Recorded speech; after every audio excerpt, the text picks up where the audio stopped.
தமிழராகிய அனைத்து நண்பர்களுக்கும் தமிழாடெக் சார்பாக வணக்கத்தை தெரிவித்துக் கொள்கிறேன். நம்ம சேனல்ல இன்னைக்கு என்ன பயனளிக்கக்கூடிய ஒரு வீடியோ பார்க்க போறோம்னா, விவசாயிகளுக்கு ஒரு அருமையான படைப்பை சோனாலிகா நிறுவனம் அறிமுகப்படுத்தியிருக்காங்க. அது என்னங்க அருமையான படைப்பு அப்படின்னா, நீங்க தம்ப்நெயில பார்த்தோன்னே கண்டுபிடிச்சிருப்பீங்க. ஒரு டிராக்டர் தான் அறிமுகப்படுத்தியிருக்காங்க. அதுல என்ன சிறப்பு அப்படின்னு பார்த்தீங்கன்னா, ஒரு எலக்ட்ரிக் டிராக்டரை தான் அறிமுகப்படுத்தியிருக்காங்க. ஒரு டைம் சார்ஜ் செஞ்சிங்கன்னா போதும், 8 மணி நேரம் வரைக்கும் அதை நீங்கள் பயன்படுத்திக்க முடியும். கடைசி நிமிஷம் வரைக்கும் அதனோட பவரில் எந்தவித குறையும் இல்லை அப்படிங்கிறத அவங்க தெளிவாக சொல்லியிருக்காங்க. இதுதான் இதனோட சிறப்பம்சம்.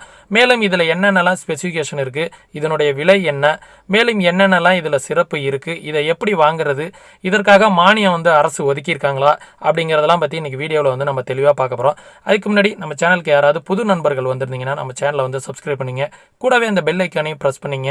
அப்போ தான் நம்ம டெய்லி போஸ்ட் பண்ணக்கூடிய மத்திய மாநில அரசுகளோட நலத்திட்டங்கள் மற்றும் மானிய திட்டங்கள் மற்றும் இது போன்ற பயனுள்ள வீடியோக்கள்லாம் டெய்லி உங்களுக்கு நோட்டிஃபிகேஷனாக வந்துகிட்டே இருக்கும். சரிங்களா, வாங்க வீடியோக்குள்ளார போகலாம். என்ன மாதிரியான அறிவிப்புன்னு பார்த்துக்கோங்க. இந்தியாவில் முதல் விவசாயத்திற்கான எலக்ட்ரிக் டிராக்டர் அறிமுகமானது.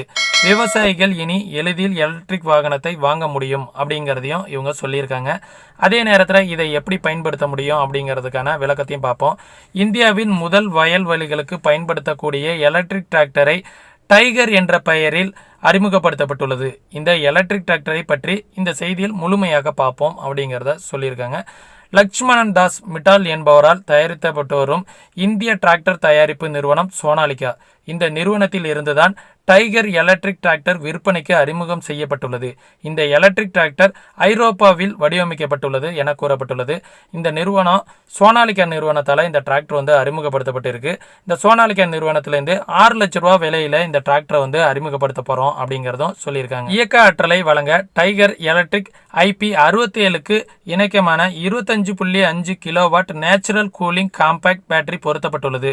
இதன் இயக்க செலவு வழக்கமான டீசல் டிராக்டர்களை காட்டிலும் 4 பங்கு மட்டுமே என்று தயாரிப்பு நிறுவனம் சார்பில் தெரிவிக்கப்பட்டுள்ளது. இதில் நேச்சுரல் கூலிங் பேட்டரி இதில் அமைக்கப்பட்டிருக்கு அப்படின்னு சொல்கிறாங்க. அந்த பேட்டரியோட கெப்பாசிட்டியும் அதிக நேரம் இதற்கான சார்ஜிங் கெப்பாசிட்டியை தக்க வச்சுக்குவோம் அப்படிங்கிற மாதிரி சொல்லியிருக்காங்க. இதை டீசல் டிராக்டரோட கம்பேர் பண்ணும்போது இதனை இயக்கிறதுக்காகிற இயந்திர செலவு 4/1 பங்கு தான் ஆகும். அதே நேரத்தில் இது காம்பேக்டாக இருக்குது. இதற்கான இயந்திரங்கள்லாம் வடிவமைச்சதும் அந்த மாதிரி தான் வடிவமைச்சிருக்கோம். எந்தவித அடிக்கடி ஃபால்ட்டு அந்த மாதிரி ப்ராப்ளம்லாம் வராது அப்படிங்கிற மாதிரி இதற்கான நிறைய ஸ்பெசிஃபிகேஷனும் கொடுத்துருக்காங்க. வழக்கமான வீடு உபயோக மின்சாரத்தை வைத்து இதன் பேட்டரியை 10 மணி நேரத்தில் முழுமையாக சார்ஜ் ஏற்றிவிடலாம். டைகான் எலக்ட்ரிக் மோட்டார் எப்போதும் 100% டைகான் திறனை வெளிப்படுத்தும் என இந்திய மோட்டார் வடிவமைப்பு ஜெர்மன் நிறுவனம் தெரிவித்துள்ளது. ரூபாய் 5.99 லட்சம் விலையிலான நிர்ணயிக்கப்பட்டுள்ள இந்த டைகான் எலக்ட்ரிக் டிராக்டருக்கான முன்பதிவுகள் நாடு முழுவதும் ஏற்கப்பட்டு வருகின்றன அப்படிங்கிறது சொல்லியிருக்காங்க. ஃபர்ஸ்ட் விஷயம், இதை 10 மணி நேரம் சார்ஜ் போட்டோம்னா 8 மணி நேரம் இதை நம்ம யூஸ் பண்ணிக்கலாம் அப்படிங்கிறது சொல்கிறாங்க. அதே நேரத்தில் இதற்கு ஸ்பீட் சார்ஜர் ஒன்று கொடுத்துருக்காங்க. நம்ம மொபைல்லாம் இப்போ எப்படி ஃபாஸ்ட் சார்ஜிங் மெத்தடை நம்ம யூஸ் பண்ணுறோமோ அதே மாதிரி இதில் ஃபாஸ்ட் சார்ஜிங் மெத்தடை நம்ம யூஸ் பண்ணோம்னா 4 மணி நேரத்திலேயே இதற்கான சார்ஜிங் ஆகிடும் அப்படிங்கிறது சொல்கிறாங்க. இது சார்ஜுக்காக நம்ம எங்கேயும் அலையணும் அப்படிங்கிற அவசியமும் இல்லை. வீட்டில் பயன்படுத்தக்கூடிய நார்மல் கரண்ட்டையே நம்ம பயன்படுத்தி இதற்காக நம்ம சார்ஜ் செஞ்சுக்கலாம் அப்படிங்கிறது சொல்கிறாங்க. நார்மலாக இப்போ பைக்லாம் எப்படி சார்ஜிங் மெத்தடில் நம்ம யூஸ் பண்ணுறோமோ அதே போலவே இந்த டிராக்டரையும் நார்மலான சார்ஜிங் மெத்தட்லேயே சார்ஜ் பண்ணிக்க முடியும். நைட்டு நம்ம போட்டால் கூட நார்மல் சார்ஜரில் போட்டால் கூட விடியறதுக்குள்ளார ஃபுல்லாக சார்ஜ் ஆகிடும். அதே நேரத்தில் நம்ம ஒர்க் பண்ணிகிட்டு இருக்க டைமாக இருக்குது, இல்லை ஃபாஸ்ட் சார்ஜிங் வேணும்னா ஃபாஸ்ட் சார்ஜிங் மெத்தடில் நம்ம சார்ஜ் பண்ணோன்னா 4 மணி நேரத்திலேயே இது 8 மணி நேரம் இயங்கக்கூடிய அளவுக்கான சார்ஜை இதில் ஃபுல் பண்ணிக்கும் அப்படிங்கிறது சொல்கிறாங்க.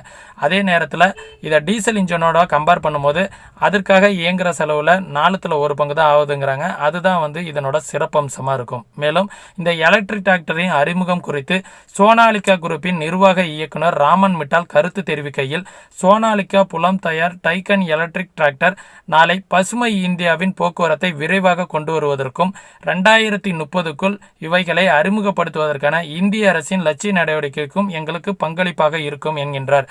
இது அவங்களோட திட்டமே 2030க்குள்ளார நாடுகளில் எல்லா இடங்களுக்கும் இந்த டிராக்டரை கொண்டு போய் சேர்க்கணும் அப்படிங்கிறது தான் அவங்களோட நோக்கமாக கொண்டிருக்காங்க. அதே நேரத்தில் நம்ம டீசல் டிராக்டர்லாம் பயன்படுத்தும் போது அதிகமான பொல்யூஷன் வருது. இப்போ டெல்லியிலேயே பார்த்தீங்கன்னா பொல்யூஷனால் பல கார்களுக்கு அனுமதியை ரத்து செஞ்சுக்கிட்டு இருக்காங்க. அதே நேரத்தில் டீசல் கார்களை பல இடங்களில் தடையும் செஞ்சுருக்காங்க. எலக்ட்ரிக் கார்களுக்கு அதிக மானியங்களும் எல்லாத்துக்குமே தந்துக்கிட்டு இருக்காங்க. பைக்காக இருக்கட்டும், எலக்ட்ரிக்கலுக்கு அதிக அளவில் டேக்ஸு கம்மி பண்ணி கொடுக்குறாங்க. அதே போல் இந்த டிராக்டருக்கும் மானியம் வரும்போது எவ்வளவு அதிக அளவு மானியம் இருக்கும் அப்படிங்கிறது பெரிய அளவில் இருக்கும் அப்படிங்கிறத எதிர்பார்க்குறாங்க. இதற்காக அரசு சார்பிலையும் பெரிய அளவில் மானியமும் கிடைக்கும் அப்படிங்கிறது விவசாயிகளோட எதிர்பார்ப்பாக இருக்கும். அதே நேரத்தில் இந்த டிராக்டரை வந்து பயன்படுத்தும் போது வெயிட்டு 2 டன் வரைக்கும் இதனோட கெப்பாசிட்டி இழுக்கிறதுக்காக பயன்படுத்த முடியும் அப்படிங்கிறதும் சொல்லியிருக்காங்க. இதனுடைய காம்பேக்டான வடிவமைப்பு எளிதில் இயக்கிறதுக்கு ஏதுவாக இருக்கும் அப்படிங்கிற மாதிரியும் சொல்லியிருக்காங்க. வாகனம் சூடாகாது, பாகங்கள் குறைவு என்பதால் இயக்கத்தின் போது அதிர்வு குறைவு மற்றும் எளிதில் பழுதடையாத பாகங்களை டைகர் எலக்ட்ரிக் விவசாயிகளுக்கு மிகவும் ஏற்றதாக இருக்கும் என்று சோனாலிகா நிறுவனம் சார்பில் தெரிவிக்கப்பட்டுள்ளது. வாகனம் வந்து நார்மலாக சூடாகாது. நம்ம வந்து பெட்ரோலோ டீசலோ ஏதாவது ஃபியூயல் யூஸ் பண்ணும்போது தான் அது பேர்ன் ஆகும்போது அதிகமான எரிதிறனை வெளிப்படுத்தும். அதே நேரத்தில் இன்ஜினும் சூடாகிறதுக்கான வாய்ப்பு இருக்குது. அந்த சூடை வந்து நம்ம கூலிங் பண்ணுறதுக்காக கூலிங் ப்ராசஸை மெயின்டைன் பண்ணுறதுக்கான அவசியம் இருக்குது. இது நம்ம பேட்டரியில் தான் இயங்குது அப்படிங்கும் போது இதற்கான கூலிங் ப்ராசஸ் ரொம்ப கம்மி. இன்ஜினும் வந்து சூடாகிறதுக்கான ப்ராசஸும் கொஞ்சம் கம்மி அப்படிங்கிறதையும் சொல்லியிருக்காங்க. அதே நேரத்தில் இன்ஜின் வைப்ரேஷன் வந்து ரொம்ப கம்மியாக இருக்கும். ஏன்னா இப்போ வந்து பெட்ரோல் இன்ஜினோ டீசல் இன்ஜினோ இது பண்ணும்போது நம்ம டீசலோ பெட்ரோலோ பேர்ன் பண்ணும்போது அதற்கான வைப்ரேஷன் வந்து ரொம்ப அதிகமாக இருக்கும்.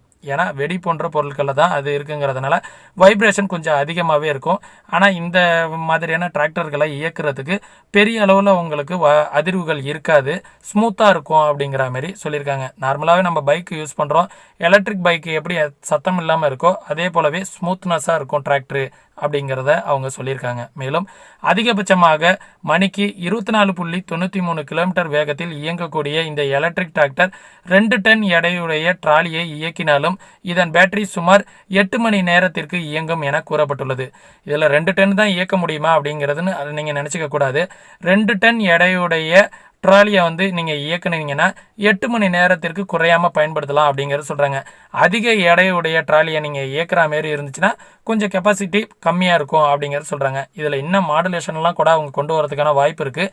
அந்த மாடுலேஷன்லாம் கொண்டு வரும்போது இன்னுமே கொஞ்சம் அதிகமாக நம்ம இயக்கிறதுக்கான மாடுலேஷன்லாம் மாற்றி கொடுக்கறதுக்கான வாய்ப்பும் இருக்குது அப்படிங்கிறதையும் சொல்லியிருக்காங்க. பேட்டரியை விரைவு சார்ஜ் செய்வதன் மூலம் வெறும் 4 மணி நேரத்தில் முழுவதும் சார்ஜை நிரப்பி விடலாம் அப்படிங்கிறதும் சொல்லியிருக்காங்க. இதை சீக்கிரமாக சார்ஜ் பண்ணணும்னா 4 மணி நேரத்தில் கூட ஃபாஸ்ட் சார்ஜிங் மெத்தடில் நீங்கள் சார்ஜ் பண்ணிக்கலாம் அப்படிங்கிறதையும் அவங்க சொல்லியிருக்காங்க. இதற்கான மானிய விவரம் அதை பற்றி இன்னும் எந்த தகவலும் இல்லை. வருகின்ற காலங்களில் இதற்கு எவ்வளோ மானியம் கிடைக்கும், இதை எப்படி புக் பண்ணுறது அப்படிங்கிறதெல்லாம் பற்றி தெரிஞ்சுக்கணுன்னா நீங்கள் கமெண்ட் செக்ஷனில் தெரிவிங்க. இதற்கான மானியம் எவ்வளோ, எப்படி வந்து இதை புக் பண்ணுறது, இது எவ்வளோ நாளில் நம்ம கைக்கு கிடைக்கும் அப்படிங்கிற தகவல்கள்லாம் நான் உங்களுக்காக ரெடி பண்ணுறதுக்கு ரெடியாக இருக்கும். சரிங்களா? இது போன்ற வீடியோக்களை நம்ம ரெடி பண்ணுறதுக்காக பல மணி நேரம் முயற்சி செஞ்சு தான் இது போன்ற வீடியோக்களை நம்ம ரெடி பண்ணிக்கிட்டு இருக்கோம். இது உங்களுக்கு கண்டிப்பாக பயனளிக்கக்கூடிய ஒரு விஷயமா இருக்கும்னு நினைக்கிறேன். ஏன்னா இப்போதைக்கு இருக்கிற காலகட்டங்களில் வர இருக்கிற காலங்களில் டீசல் இன்ஜினு கார்களை எப்படி ரத்து செஞ்சாங்களோ அதே போல் டீசலில் இயங்கக்கூடிய வேளாண் இயந்திரங்களை ரத்து பண்ணுறதுக்கும் ரொம்ப காலம் ஆகாது. அதனால் எந்த விதமான சுச்சுவேஷனும் நடக்கிறதுக்கான வாய்ப்பு இருக்குது. இந்த வீடியோவை பாருங்கள், மற்ற விவசாயிகளுக்கும் ஒரு ஷேர் பண்ணுங்கள். மேலும் இது போன்ற பயனுள்ள வீடியோக்களை தெரிந்து கொள்வதற்காக நமது சேனலை தொடர்ந்து இணைந்திருங்கள்.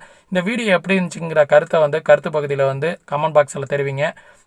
மீண்டும் அடுத்த வீடியோவில் சந்திக்கும் வரை நன்றி, வணக்கம்.